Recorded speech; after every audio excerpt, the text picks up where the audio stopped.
Hello my dear viewers, আজকের আমরা এই টিউটোরিয়ালে HSC English first paper text বইয়ের ইউনিট 8 লেসন 2 নিয়ে আপনাদের সামনে উপস্থিত হয়েছি। এটি নিউ এডিশন অনুসারে, তবে ওল্ড এডিশনের বইয়ে এটি রয়েছে ইউনিট 7 লেসন 2 তে। আজকের এই লেসনের নাম হচ্ছে are we aware of this rights part 2, অর্থাৎ আমরা কি এসব অধিকার সম্বন্ধে সচেতন। এটা হচ্ছে দ্বিতীয় পার্ট।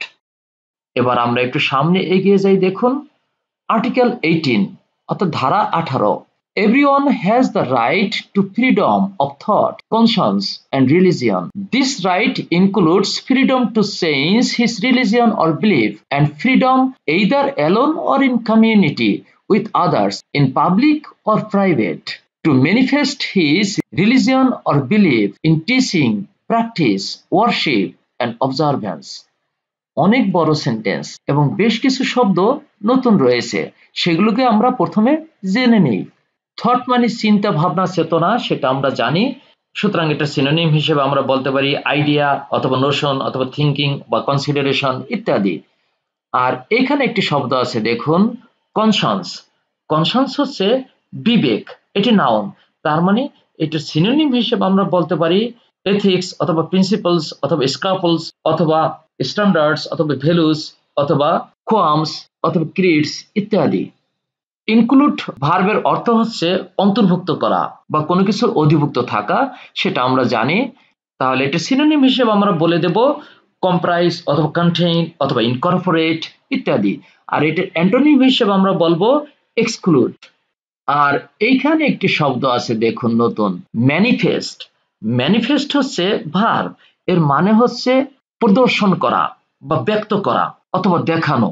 তার মানে এটার সিনোনিম হিসেবে আমরা বলবো শো অথবা ডিসপ্লে অথবা এক্সপ্রেস অথবা স্টেট অথবা এক্সিবিট ইত্যাদি। আর এইখানে একটি শব্দ আছে, দেখুন ওয়ারশিপ। ওয়ারশিপ মানে পুজো অর্চনা করা বা উপাসনা করা বা প্রার্থনা করা। ওয়ারশিপ নাউন এবং ভার্ব দুটি হিসেবে ব্যবহার করা যায়, এখানে নাউন হিসেবে ব্যবহার করা হয়েছে। তার মানে এটা সিনোনিম হিসেবে আমরা বলবো ডিভোশন অথবা অ্যাডোরেশন অথবা অ্যাডমিরেশন ইত্যাদি। আর এইখানে একটি শব্দ রয়েছে, দেখুন অবজার্ভ ভার্ব থেকে এসেছে অবজারভ্যান্স মানে নাউন। অবজারভ্যান্স মানে হচ্ছে পালন অথবা উদযাপন। তার মানে এটা সিনোনিম হিসেবে আমরা বলতে পারি অবজারভেশন অথবা সেলিব্রেশন অথবা সেরেমনি ইত্যাদি। তাহলে দেখুন সেন্টেন্সটি যেহেতু অনেক বড়, প্রথমে আমরা ভেঙে ভেঙে অর্থ করার চেষ্টা করি। এভরিওয়ান হ্যাজ দ্য রাইট, প্রত্যেকেরই অধিকার রয়েছে। আর রাইটের সাথে সবসময় প্রিপোজিশন টু ব্যবহার করা হয়, সেটা আমরা জানি। কিসের অধিকার রয়েছে প্রত্যেকের? Two freedom of thought, conscience and religion, চিন্তার, বিবেকের এবং ধর্মের স্বাধীনতা ভোগ করার অধিকার রয়েছে। This right includes freedom to change his religion or believe, এই অধিকারের মধ্যে রয়েছে বা এই অধিকারের অন্তর্ভুক্ত রয়েছে তার ধর্ম কিংবা বিশ্বাস পরিবর্তন করার স্বাধীনতা। And freedom either alone or in community, এবং এটা সে একা একা কিংবা সম্প্রদায়ের মধ্যে করতে পারে, তাদের সাথে উইথ আদার্স, অর্থাৎ এই পরিবর্তনটা সে একা একা করতে পারে কিংবা তার সম্প্রদায়ের মধ্যে অন্যদের সাথেও এই পরিবর্তন করতে পারে। And in public or private, এটা গণসমক্ষে অর্থাৎ প্রকাশ্যে করতে পারে কিংবা গোপনীয়ভাবে করতে পারে। Two manifest his religion or believe, এবং সে তার ধর্ম কিংবা বিশ্বাস প্রকাশ করতে পারে বা প্রদর্শন করতে পারে। কিসের ক্ষেত্রে? In teaching, practice, worship and observance, শিক্ষার ক্ষেত্রে, চর্চার ক্ষেত্রে, প্রার্থনা বা উপাসনার ক্ষেত্রে এবং উদযাপনের ক্ষেত্রে সে তার ধর্ম কিংবা বিশ্বাসের প্রদর্শন করতে পারে। তাহলে পুরো বড় সেন্টেন্সটির অর্থ দেখুন কেমন দাঁড়ায়। প্রত্যেকের চিন্তা, বিবেক ও ধর্মের স্বাধীনতা রয়েছে। এই অধিকারের অন্তর্ভুক্ত হচ্ছে একাকী বা সম্প্রদায়ের অন্যদের সাথে তার ধর্ম বা বিশ্বাস পরিবর্তনের স্বাধীনতা, প্রকাশ্যে কিংবা গোপনীয়ভাবে, শিক্ষার, চর্চার, প্রার্থনার এবং উদযাপনের ক্ষেত্রে তার ধর্ম অথবা বিশ্বাস প্রকাশের স্বাধীনতা। আমরা সামনে এগিয়ে যাই। দেখুন আর্টিকেল 19 ধারা 19। Everyone has the right to freedom of opinion and expression. This right includes freedom to hold opinions without interference and to seek, receive, and impart information and ideas through any media and regardless of frontiers. এর মধ্যে বেশ কিছু শব্দ নতুন রয়েছে। Impart হচ্ছে verb, এর মানে হচ্ছে জ্ঞাপন করা অথবা দেয়া। তার মানে ইম্পার্ট ভার্বটির সিনোনিম হিসেবে আমরা বলতে পারি ইনফর্ম অথবা বেস্টো অথবা টিচ অথবা কনভে অথবা ট্রান্সফার অথবা গিভ ইত্যাদি। আর এইখানে একটি শব্দ আছে দেখুন, ফ্রন্টিয়ার থেকে প্লুরাল নাউন ফ্রন্টিয়ার্স হয়েছে। ফ্রন্টিয়ার মানে হচ্ছে রাষ্ট্রীয় সীমানা। তার মানে এটার সিনোনিম হিসেবে আমরা বলতে পারি বর্ডার অথবা বাউন্ডারি অথবা এজ অথবা লিমিট অথবা পেরিমিটার ইত্যাদি। তাহলে দেখুন এই বড় সেন্টেন্সটির অর্থ কেমন হয়, প্রথমে আমরা ভেঙে ভেঙে অর্থ করার চেষ্টা করি। এভরিওয়ান হ্যাজ দ্য রাইট, প্রত্যেকেরই অধিকার রয়েছে। কিসের অধিকার? Two freedom of opinion and expression, তার মতামতের স্বাধীনতা এবং প্রকাশ করার স্বাধীনতা, অর্থাৎ প্রত্যেকেরই তার মতামত প্রকাশের স্বাধীনতা রয়েছে। This right includes freedom to hold opinions without interference.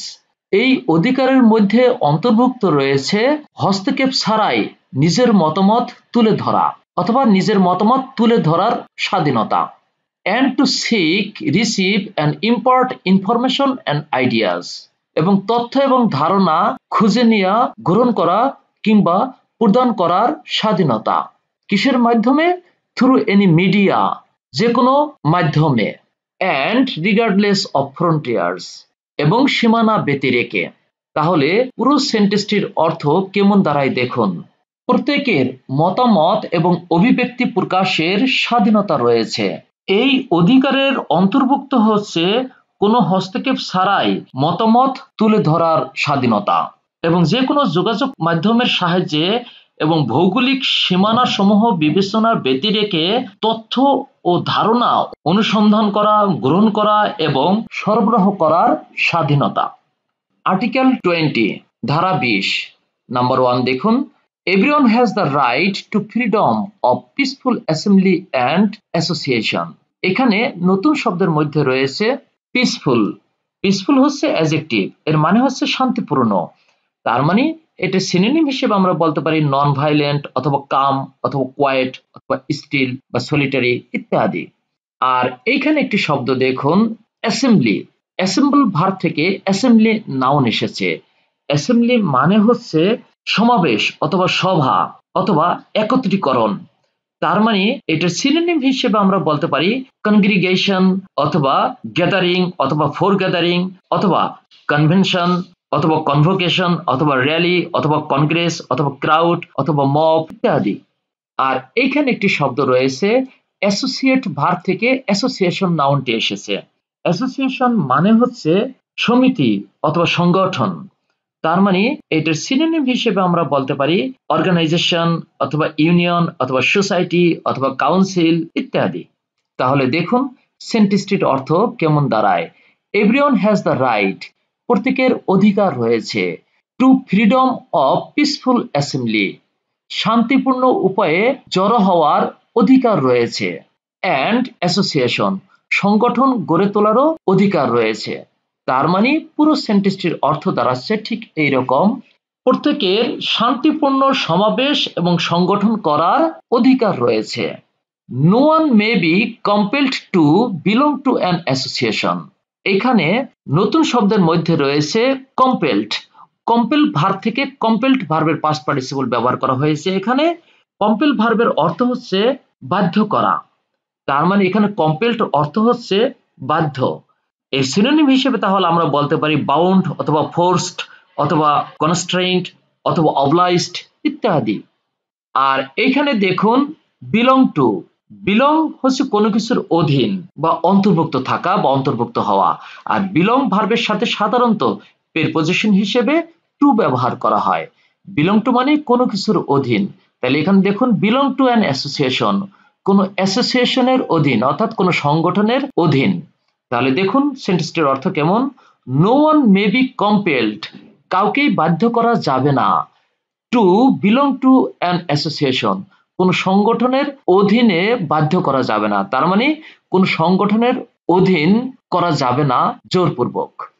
তাহলে সহজ করে বলা যায়, কাউকেই জোরপূর্বক কোন সংগঠনের অন্তর্ভুক্ত করা যাবে না। আমরা একটু সামনে এগিয়ে যাই, দেখুন আর্টিকেল 21 ধারা 21 number 1, everyone has the right to take part in the government of his country directly or through freely chosen representatives। দেখুন এই সেন্টেন্সটির মধ্যে বেশ কিছু শব্দ নতুন রয়েছে। টেক পার্ট ইন মানে হলো পার্টিসিপেট ইন মানে অংশগ্রহণ করা, এটি ভার্বাল ফ্রেজ, এটা আমাদের জানা আছে। তারপরে দেখুন ডিরেক্টলি, এই অ্যাডভার্বটির অর্থ হচ্ছে সরাসরি ভাবে বা প্রত্যক্ষ ভাবে, তার মানে এটা সিনোনিম হিসেবে আমরা বলতে পারি স্ট্রেটলি বা প্লেনলি অথবা ওপেনলি ইত্যাদি।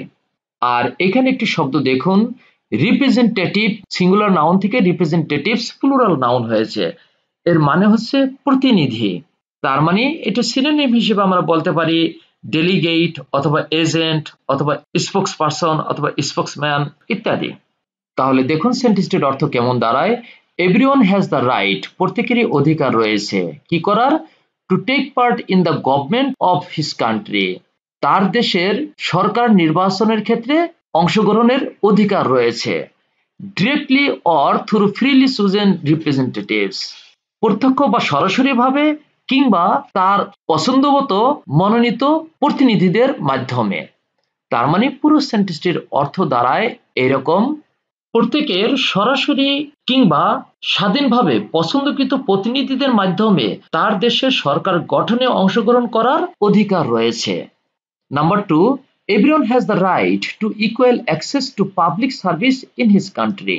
এই সেন্টেন্সটির মধ্যে নতুন শব্দ হিসেবে আছে ইকুয়াল। ইকুয়াল হচ্ছে অ্যাডজেক্টিভ, এর মানে হচ্ছে সমান, তার মানে ইকুইভ্যালেন্ট অথবা আইডেন্টিক্যাল অথবা অ্যালাইক অথবা সেম অথবা ব্যালেন্সড ইত্যাদি। আর অ্যাক্সেস ভার্ব বা নাউন হিসেবে ব্যবহার করা হয়, এর সাথে সাধারণত প্রিপজিশন টু বসে।